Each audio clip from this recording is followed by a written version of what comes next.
সে কংগ্রেস হোক, কমিউনিস্ট হোক, টিএমসি হোক, বিজেপি হোক, হিন্দু হোক, মুসলমান হোক, সবাই মহিলা বন্ধের জন্য ৩,০০০ টাকা আমরা ধার্য করেছি। আর তার থেকেও সব থেকে বেশি যেটা ইম্পর্টেন্ট, মহিলা বোনরা যে কোনো সরকারি বাসে চাপতে পড়ে তাদের টিকিট কাটতে হবে না। আপনারা শুধু গাড়িতে বসে যাবেন, টিকিট চাইবে না। যুবদের জন্য যারা বেকার, এই সরকার তো দেখলেন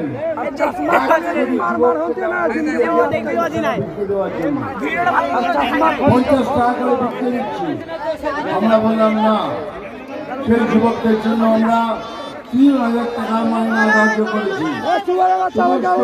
যুবকদের তারও ব্যবস্থা করা হবে।